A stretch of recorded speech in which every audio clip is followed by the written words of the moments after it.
Welcome to the Welsh Yogi Podcast.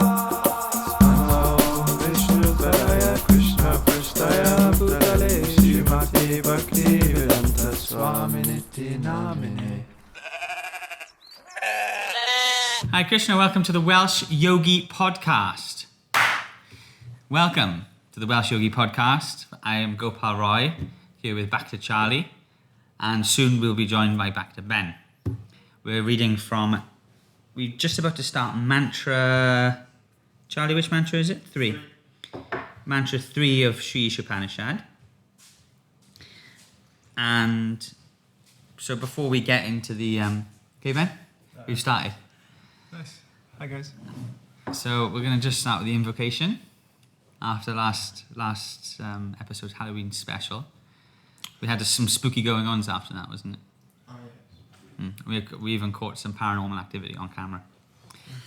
Okay, but now we're going to delve into mantra 3 of Sri Upanishad. We're going to go back in time and listen to what the ancient wisdom sages of India have decided to speak to us.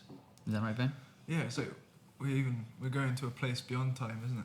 Beyond time. Beyond the illusory nature of time and space. Out of the matrix. Out of the matrix. We're going to hear straight from Neo. Are you ready to take the blue pill?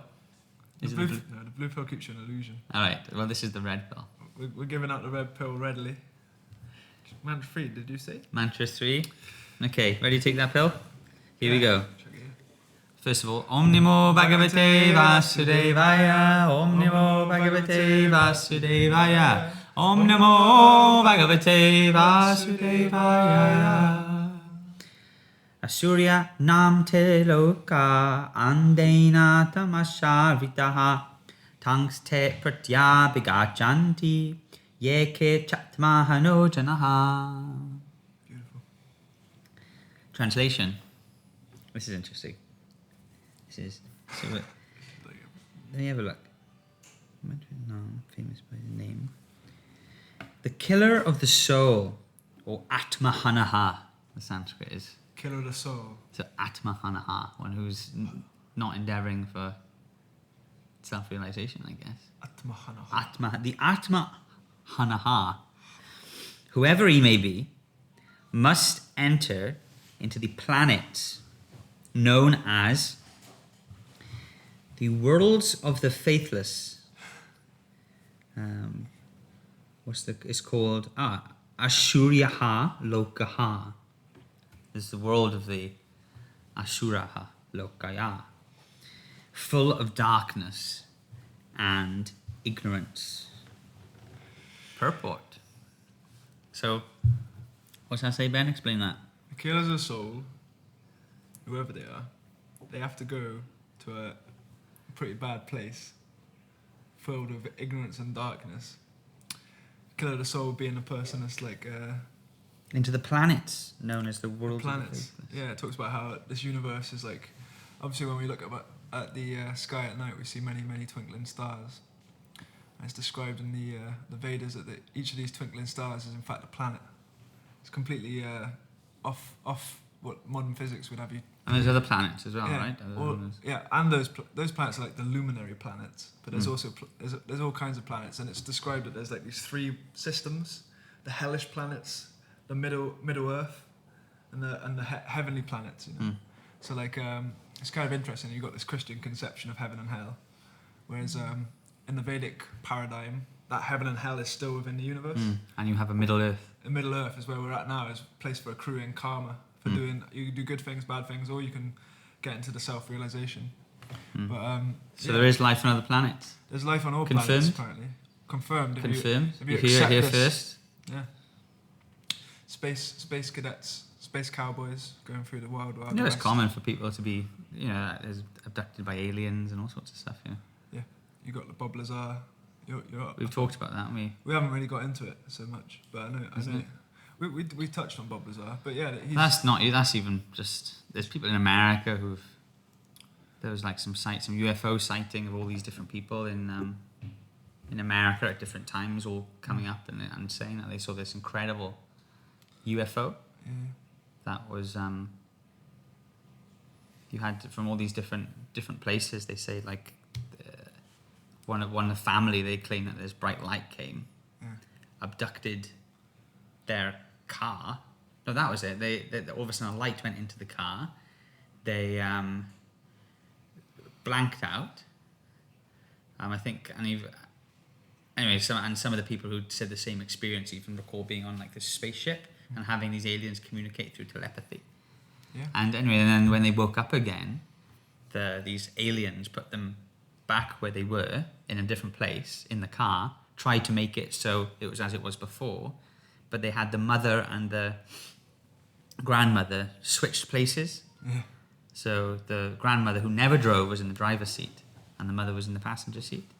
They messed up. And they were saying that never happened, so, and a lot of these people didn't speak about this incident because everyone would think they're mad, and then a few years later it all came, there's so much stuff like that. Yeah, it talks about how like these beings, I've heard basically that there's these beings and they're not as like emotionally developed, they're more sort of mechanistic. Oh yeah. So like they abduct human beings because they want to understand how like emotions work. So like there's all, I don't know, I'm probably going right off the edge of the cliff. Yeah, well, that's I guess what I was bringing up is because this stuff that is sort of seems to be like far out or unusual or people are unsure about is just taken sort of for granted when this ancient literature is speaking this stuff, Yeah. It's like it's a culture and society that just is completely not fazed by the presence of other living beings and other spacecraft, all sorts of stuff. So here it's saying those who are at Maha, last episode we were talking about the different destinations of the living being according to their activities in this world, according to the seeds they choose to plant in the garden of the heart. Yeah. And then so those who are at Maha, who really disregard their own sort of self-care at all and let all sorts of weeds grow in there and cause violence to themselves and other living entities, then they go into a place called, literally the Sanskrit is Asura Nam Lokaha, the planet by the name of The Asuras. those who are killers of the soul as a whole. That's where they go. So, yeah. So we go. I think we're making sense. To me, it makes sense, but Charlie? Makes total sense. Charlie's I know that. Might be a bit deep for some people if they're not used to these. Yeah, because when I first heard that, like all this kind of stuff about different planetary systems, different living entities on other planets, like the official line, the official scientific line is that there's life only on planet Earth. And I don't know.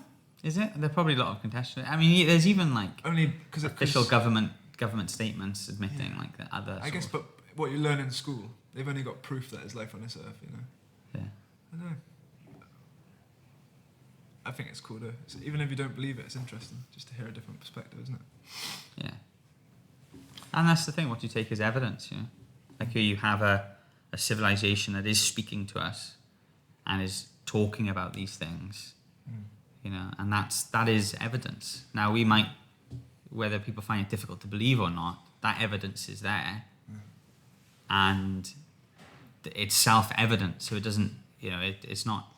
You have to take it as evidence. If you find it's like a history book, you read what's in the history book, and you've just got to take for granted what it says. Because it is self-evident. It's a type of evidence. So this is also evidence of such civilizations in the past. So there's, until it's completely disproven. On the other side, like we're saying, there's evidence to actually support it. Isn't it? Yeah. No, I not believe it. I believe it. From my perspective. So, do you want to jump into purple? Or? Do you understand? I just think, because this whole Sanskrit language as well, it's quite alien. Like if you look at the text, the font, like if you Google Sanskrit, if someone who's listening, just Google Sanskrit and have a look at what it looks like. It looks like an alien language, and it's said that Sanskrit is spoken in the heavenly planets, isn't it? Like these higher beings with higher supreme consciousness speak Sanskrit and write Sanskrit, and it's a much higher language. Even a linguist will admit that. It's to do with like the whole way that you pronounce the words. It makes your mouth like change in a certain way where it like creates a certain sound vibration which affects your consciousness. Like it permeates much. It's more penetrating. Like if you hear someone chanting Sanskrit, you can hear them from a long way away. Yeah. It's like proper. You're meant to say it in a certain tone, aren't they? Like a high pitched. Jayam Shri Krishna Yeah. Chaitanya. Surya Nam Te Loka Andena Tamasha Vitaha Tangste Pratya Bigachanti Yeke Chatmahano Janaha. It's cool. So purport. Do you want to go for it? Nah. Right. I'm tired this morning. Yeah, same. Like, We're doing it in the morning. There was ghosts last night. There was quite a lot. Of I ghosts. couldn't sleep. Last night as I was going to sleep, I had to sleep with the bathroom light on Really? as I was going to sleep because I was like... So actually what happened, so I left the door closed a little bit with the light just coming out, just enough, And I thought, I know it's a bit stupid, but because we were talking about ghosts and stuff, I felt a little bit scared, Not scared, but... Scared. I don't get scared. Scared. And so I thought I'll leave it with a little bit of light. And then as I was going to sleep, and then the door just went... and opened itself. You know what I mean?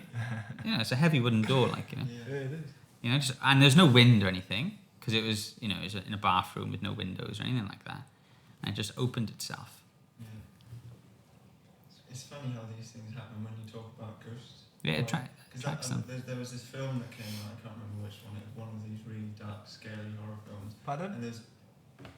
Huh?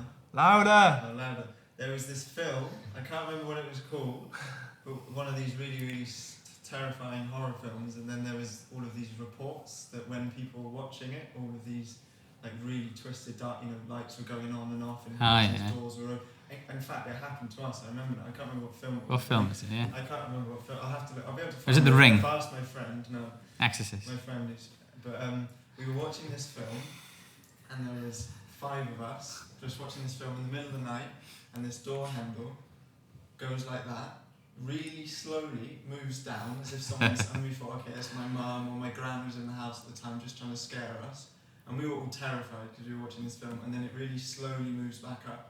And then I leap up, open the door, and no one was there. And no one could have run away as fast as I got up. And that's like an instance of, I don't know, I just think these kind of horrible, scary vibes can invite dark They things. do. I don't know how it works. I'm afraid of no ghosts. No, you ain't seeing. I'm not really scared of ghosts. Maybe No way. that made me believe in ghosts. Yeah. I don't know how we got into that. I was talking about... Oh, yeah. I was tired, Yeah. I'm tired this morning. It's a proper accent. Yeah, I look like a ghost. The ghost would be scared of me, probably. That's probably where he went off. So human life is distinguished. It's just the purport now. This is the purport. By Srila Prabhupada. By Srila Prabhupada is divine grace. Who's Srila He's Prabhupada? invited to this one. Srila Prabhupada is the person who bought this He bought ancient, what? What did he buy? This ancient bought with an R. Brought. Yeah, he brought this ancient wisdom from India all the way to the West in the 60s. Very empowered and truly like proper hard worker. Proper hard worker, was he? Truly. I don't know how to phrase it like in a nice way, but he worked his socks off and he got these teachings to help us all out. Exceptional person, isn't he? Yes. And held in high esteem by all yoga practitioners and Sanskrit professors as the most authoritative translator and transmitter of spiritual wisdom all over the world. Yeah, And himself was such a powerful example of the character and the love one can emanate if one puts these practices into their lives, into practice, so to speak. It's true. Yeah, I was reading his biography. It's called Leelamrita. Oh yeah. You heard of it? Yeah. It's a good book actually. You should read it. And basically, when he's in India, like before he even brought it to the West, he had no money whatsoever, and he would just skip all of his meals. He was producing a magazine at the time, Back to Godhead magazine, Oh yeah. and it's just like hardcore. He'd just get absolutely smashed trying to distribute this magazine to people that just weren't interested in hearing. You get spiritual absolutely philosophy. smashed. Smashed meaning like go on the Like street.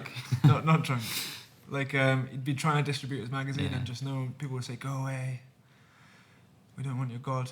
You know what need is this?" And I pretty much had a day like that yesterday. But no, he's just to go through like all of that, and then Yeah, out of real love, wasn't it?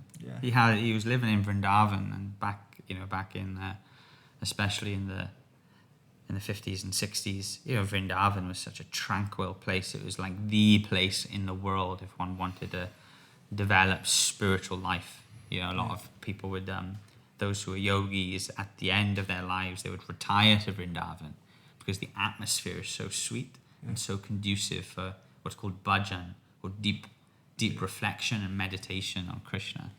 And for Prabhupada to be in that place, that was like, must have literally been like heaven on earth for him.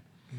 Now, for someone at the age of 70 years old to leave Vrindavan, who's a Vaishnav, who's already such a saintly person, that would have been such a good habitat for him.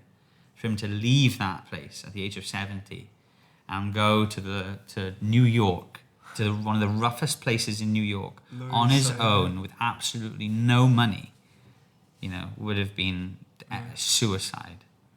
Yeah. And he started, speaking these ancient spiritual truths to all of these. At the time, it was young sort of bohemians and hippies. And he started a worldwide movement, a worldwide revolution. And he traveled all over the globe, I think 7 times. Wrote volumes of books. He's one of the most recorded people on the planet. He managed, I think it was Oxford Business School. They can't work out a working business model. Any reason why this person was so successful. Yeah. Srila Prabhupada is on the list of the people who have been most successful in their old age, beyond 70. He's what he did was completely inconceivable. He was dictated to by a higher power to do all these things. Empowered, they call it. Empowered, yeah, channeling that sort of spiritual energy. Yeah. It's really cool. Yeah, most of the sadhus wouldn't even leave Vrindavan. They'd make a vow to stay there for their whole life. And some told him not to go. Yeah. They said, if you go, you will die. You'll die on the boat. And he nearly did. He had 2 heart attacks on the boat on the way there. But he really saw it as, this is India's gift to the world. When he went back to India later in 1971, I think, he went back a few times, but he always used to say anyway that, the India's gift to the world. He said, do you know what? He went back to India. He said to the his Indian audience, he said, do you know what the rest of the world thinks of us? The rest of the world thinks we are beggars. The rest of the world thinks we are objects of charity and pity, and they give their money to us and they think that we're beggars. And we are accepting that role. And Srila Prabhupada is saying, no, we have the greatest gift, India's spiritual culture and technology. And that's what the rest of the world is hankering after. So we should, this is India's gift to give to the rest of the world. And Srila Prabhupada took that as his life mission in order to broadcast these teachings to the world. I think it was a mark of how genius he was as well, because he brought this philosophy from the West from the East to the West. Whereas in the West, everyone's very practical, building things, making things happen, making physical, material plans into fruition. Whereas India is not so much like that. It's a bit more laid back, a bit more going with the flow. So he married these two, the spiritual culture of India with that sort of work ethic and sort of material drive of the West. And those two forces combined, built this whole, 108 temples and thousands of followers, and here we are now, still following in the footsteps of that. So that marriage of East and West. Yeah, because you used the example, wasn't it, how you have a blind man and a lame man. So one of them can't walk, but he can see, and the other one can walk, but he can't see. He said on their own, the front movement is very difficult, but together they can move and to make progress. So he said it's like that. He said the Western world was like the blind man, who's economically and had lots of, economically it was strong, it had money, it could build things, but it had no vision in terms of no higher vision of what direction to go in. And then you had India, which was like the lame man, who had all of this spiritual knowledge and culture and vision, but economically it wasn't so strong. So Srila Prabhupada was saying, by putting these two together, we can create a very powerful and progressive civilization. That was his dream. Yeah, there's no reason it can't happen. It's happening now. It's happening. Should we go to this purport? By His Divine Grace, AC Bhaktivedanta Swami Srila Prabhupada Ki Jai. Human life is distinguished from animal life due to its heavy responsibilities. Those who are cognizant of these responsibilities and who work in that spirit are called suras. Sorry, I was just going to say, like, that's just on that point. That's why a human being, a human body, we seem to we have more facility to enjoy than a lot of animals. Yeah. You know, like you have like a body and you have higher consciousness. Yeah. But with that higher consciousness comes a higher responsibility. Like you're saying, it's a heavy responsibility. So, the boss of the business, he has a nicer office, he has a nicer desk, he has a nicer chair. But that's because he has more responsibility. Yeah. So similarly, with a human body, we don't just have these perks of being able to enjoy all these things that the animals seemingly don't, without a heavy responsibility of a higher duty to perform. Yeah. So there's like a higher. That's what we're saying. Yeah. There's a responsibility to being a human. Because otherwise, if you just act like an animal in a human body, it doesn't really make much sense. Like, I don't know. Like, it's just a different flavour of the same enjoyment. That's what I've heard. So yeah, these people who know about their responsibility, they're called suras. Suras. Which means godly folk, godly people. Mm. I used to say that word a lot. What? Oh, have you played the new Call of Duty? It's godly. Is it? Yeah, I don't know. It's like weird, like. Is that what they say these days, is it? Not these days, but about 10 years ago. It's godly. Like, oh, he's godly at FIFA. Anyway, yeah, suras. And those who are neglectful of these responsibilities or have no information of the responsibilities are called asuras, or demons. See, in my day, if someone was good at something, there'd be a demon at something. Oh yeah, He's a real demon. Yeah, he's a demon. Gears of War or something, yeah. It's true, they're interchangeable, which is what's a bit strange. There's like, I don't know, it's nothing to do with this, is it? Sorry, the sun's in my eyes. You're going to carry on reading the purple? You can do, yeah. Do you want me to? Yeah, I think so. Alright. Throughout the universe, there are only these. Have you read any more of that book? What book? Maya. I read a bit more. Go on. Maya, this world is a virtual reality. It's like the Matrix. Don't know if anyone's seen the Matrix, but like we were talking about just as we started, the red pill and the blue pill. So like, this you can't. I don't know anything about that. You keep telling me like, oh, this book's awesome. I can't wait to talk about this book on the podcast. It's a really legitimate book. What was I reading? I was reading about chaos theory. I don't know if you heard of chaos theory. Oh yeah, one of my friends in school used to talk about that all the time. I used to be into it, like sort of this idea of random and how. Just made the noise. Yeah, it's not a ghost. I think that's just what the telly does. Yeah. Charlie is willing himself to see a ghost. He sees it everywhere. What were we talking about? Chaos theory. Yeah. So like how like traffic organises itself and Traffic. One of my teachers used to talk about how yellow cars park next to each other did he? and red cars automatically park next to each other, and she thought it was like a numbers of the universe thing. Go on. Is that a similar thing? Is that a joke? No, serious. Okay. Is that a similar thing to what you're on about? I don't really know. Organised traffic. I don't really know. I feel like I've walked into a cave and I want to just walk back out of it. In terms of the chaos theory topic. Okay, walk out then. I'm going to walk out of it.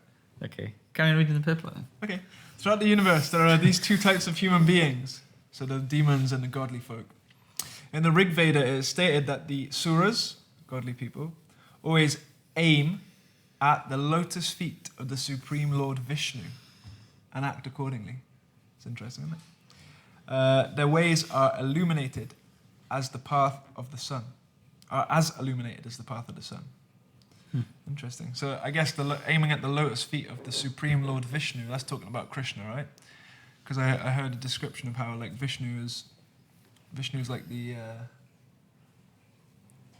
he's like Krishna in a business suit, isn't it? Like he's sort of the formal at-work version of Krishna. Would you say that? Yeah, there's many. You got the guna avatars. Yeah, it's quite a technical topic. We might have to talk.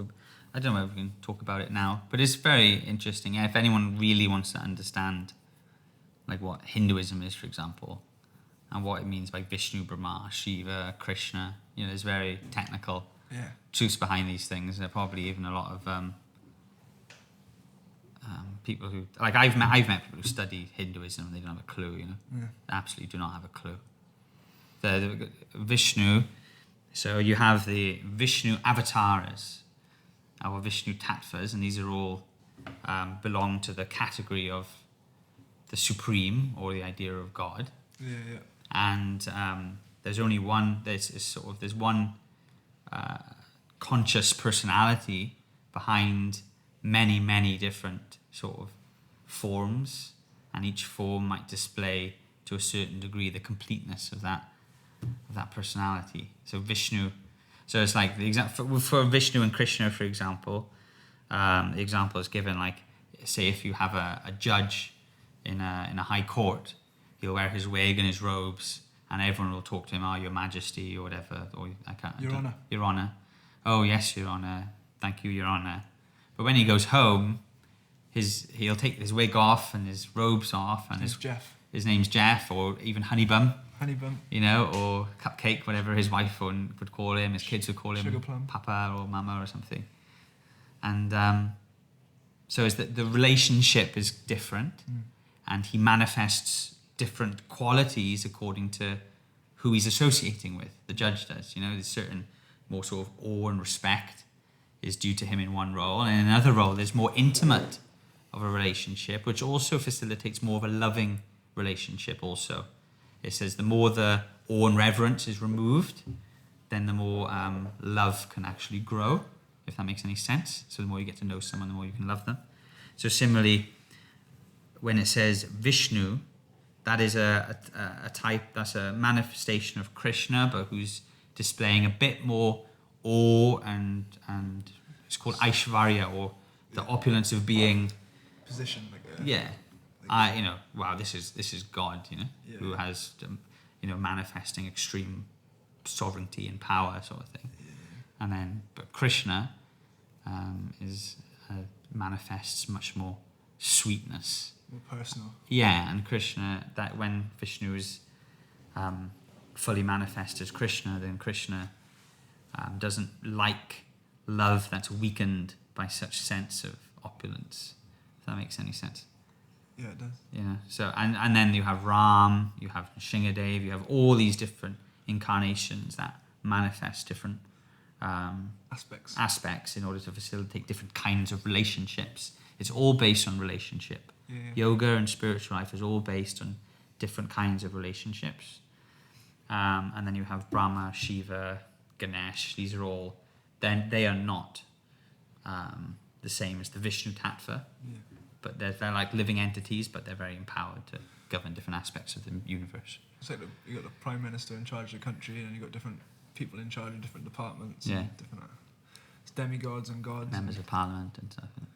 Yeah, it is very detailed, but you'd expect it to be in it. Like this, it's the whole universe we're talking about. It's extremely complex. Like if you look in the Bhagavatam, the way the universe is set up, not only physically what you can see, but subtly and all the laws that are going around, it's very mind-blowing. Yeah. And that's the way it should be. You think that the universe is simple enough that you can just make it out of paper mache in your year 5 class, you know? No, in school. I got something to show